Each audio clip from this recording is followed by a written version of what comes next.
So, water vapor is water which is in gas state in the atmosphere, but it's not a cloud.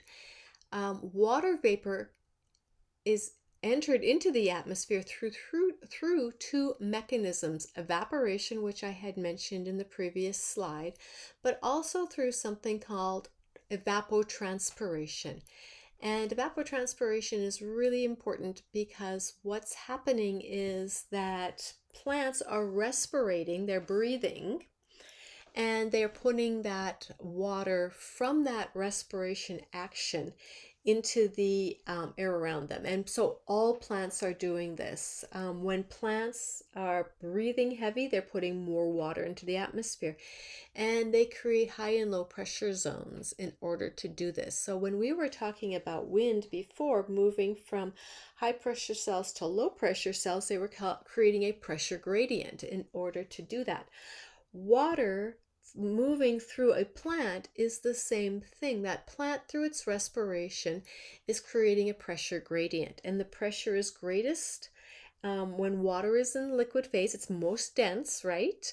When it's liquid, it's in the surface of the earth, it's in that soil, it's in the geology. The plant's roots have penetrated that soil and penetrated that geology. And when the plant breathes, what it does is it initiates the movement of that water from the soil or from the rock structure through its root systems, through the structure of the rest of the plant, creating a low pressure cell outside in the atmosphere, and then it liberates that water through its stoma and through the cells of its leaves. All right, so it's exiting that water. Then as it moves through that plant, exits that water outside the skin, if you will, of that plant, out into the atmosphere.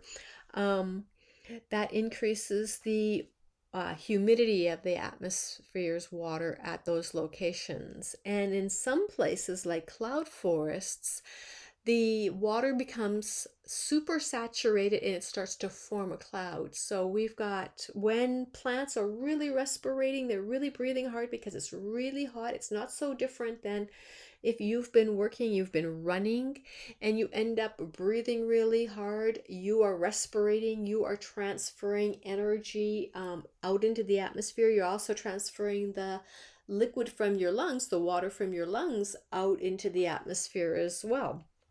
Um, when temperatures are really warm, that respiration rate increases, which means the transfer rate of water from the soil, from the geology to the atmosphere is even greater.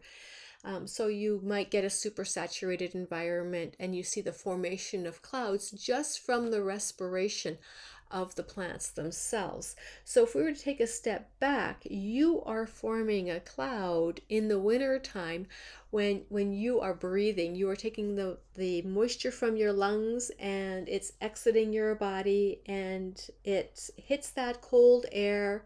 It's losing calories and it goes from vapor state to then solid state. So you're kind of your own little cloud manufacturer when you are breathing in the winter time or under cold conditions. That same volume of moisture is exiting your body during warmer periods of time. It's just not condensing out into a cloud form. There's not enough energy loss by the surrounding cold air to then to result in the production of a cloud mass through condensation.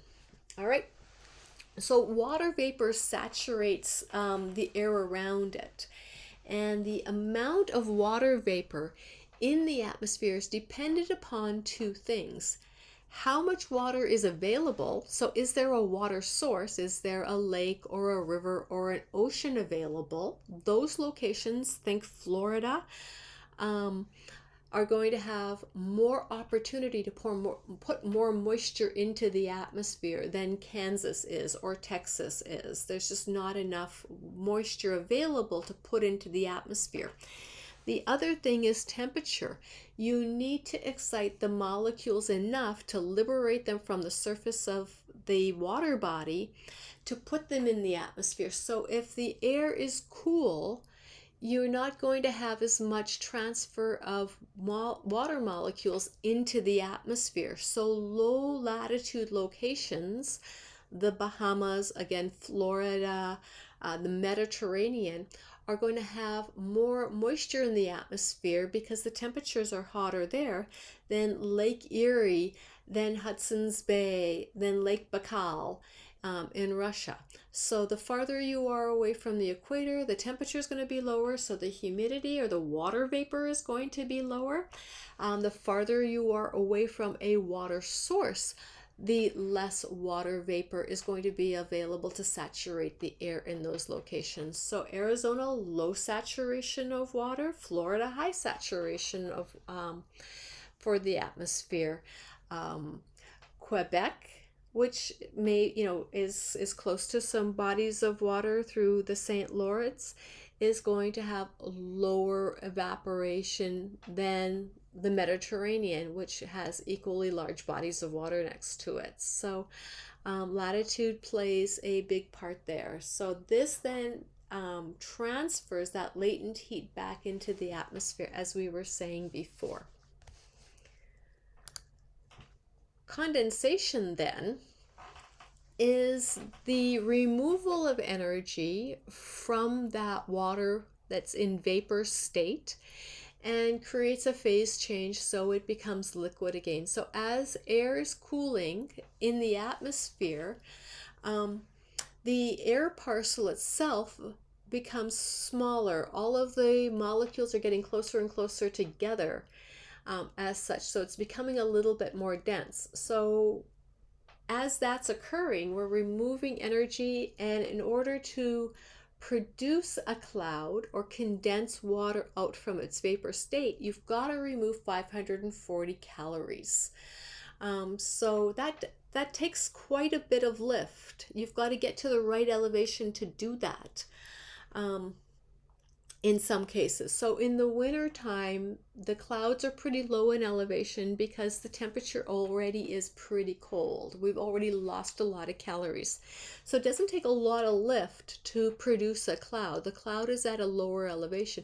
In the summertime, because the air is still rather warm, it's incredibly buoyant, that air parcel has to lift much, much higher to produce a cloud to condense out that 540 calories to create that. In other conditions, you can see the effective production of a cloud when your glass of iced tea is cooling. You can take a nice cold glass of water or iced tea from your refrigerator on a hot summer day, and pretty soon beads of moisture are going to form around it, because what's happening is, as the air, which is buoyant and high in calories, touches that glass, that 540 calories is lost really quick. So the air then contracts, produces a water droplet, and then the outside of your glass of iced tea then becomes moisture laden. All right.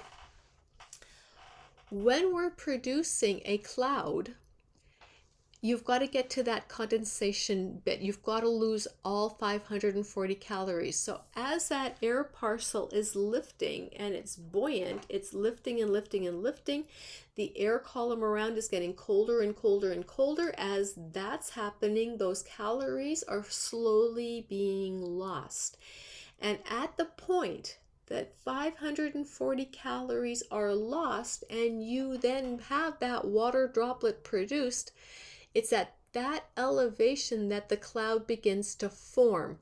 That elevation changes with location, it changes with day, it changes with time. So as we said a few minutes ago, in the winter time, clouds are going to be lower than they are in the summertime, because you don't have to lift that air as high to condense that water out.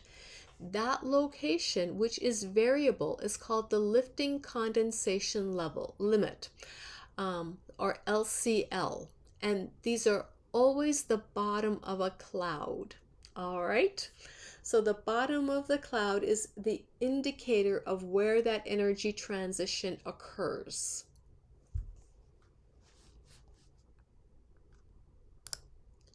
So this is what this looks like. So if you take a look, clouds which are forming are nice and flat at the bottom. This location right here is the lifting condensation level on this cumulus nimbus cloud. So what we've got is between the surface of the earth here and this level here, we've got water vapor that's lifting. You can see in the background we've got some rain happening, but we're more right now concerned with the lifting action. So we're lifting water through this elevation here. So in the summertime this is pretty high. In the wintertime it would be down here somewhere.